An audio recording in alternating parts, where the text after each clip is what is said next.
Okay, so let's talk about tuples. And so we have encountered them in many places. For instance, when we were using regular expressions and we put parentheses around parts of the regular expression that we wanted to capture, we were able to get those back from the groups.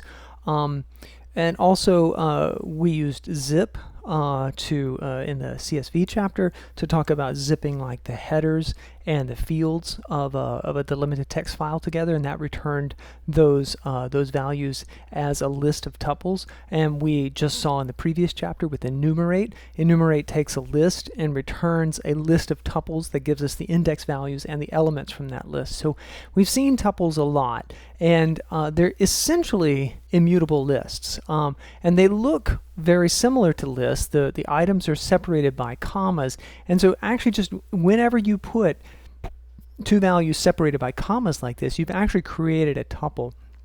But it's more common to put the parentheses around them just to make it really explicit that that's what you're doing. So this is how you would normally see the creation of a tuple.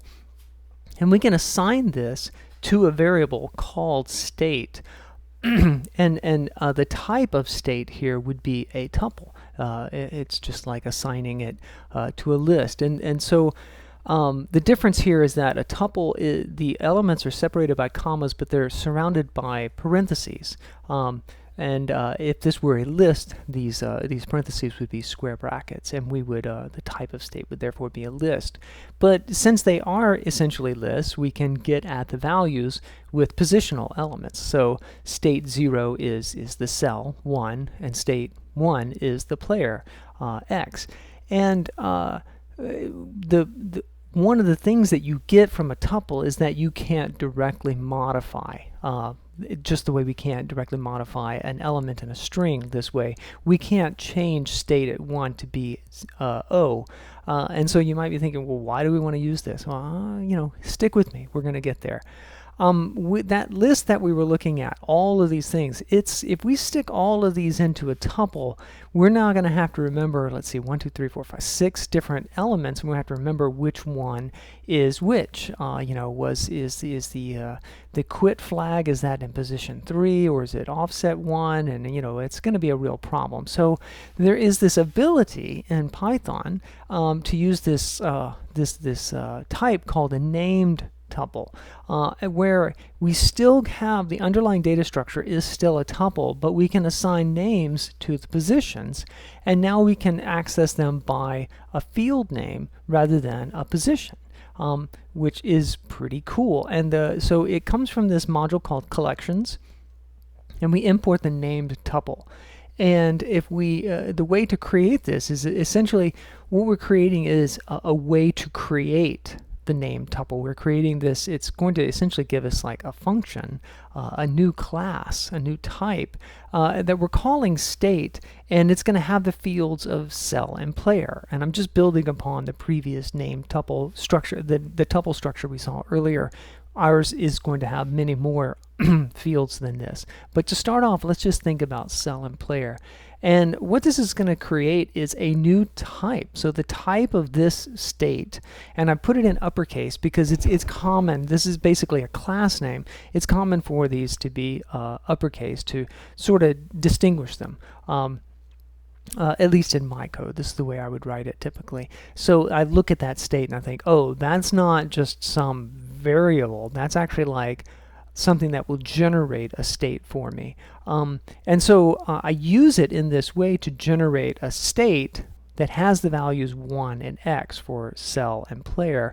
And the type of that state here with the lowercase is actually something of the type state. So maybe you're getting confused with the uppercase and the lowercase. The lowercase is an actual instantiation of the idea of a state, which is the uppercase version. So I can still access state at 0 and state at 1 because it is a list or a tuple underneath, but I can also say state cell and get the value 1, state player and get the value X, which is much, much nicer. This is actually now looking like an object, and essentially it is. It's this kind of encapsulation of data into this into this data structure, and I've created this interface to get at the elements of it by using these really informative fields: state, cell, state, player. But it's still a tuple, which means I cannot assign a value to it. And I'm going to try to convince you that this is a good thing, because there are times when you want to set up a data structure in Python and not have it change. Python does not have constants. So, for instance, to create a string that you don't ever want to change in your program accidentally, you don't. It's very difficult to do that. There's some trickery that you could get into, but essentially you can't just say this is a constant value that can't change. And the same with lists. You can't say this is a list that can't change, but you can use a tuple, and therefore you just inherently are getting the immutability of that. So let's talk about a couple problems with this, though. So here I instantiated my state object 1x, but I have to remember the order of the fields, and there's only 2 here, and so it's not necessarily difficult to get them out of order. I just think, oh, I'm going to do player and cell, and it's supposed to be cell and player, and so that just gets created. It's not a problem. And so it says state where the cell is 0 and player is 2, and that's wrong. Those are flip-flopped. We don't want that.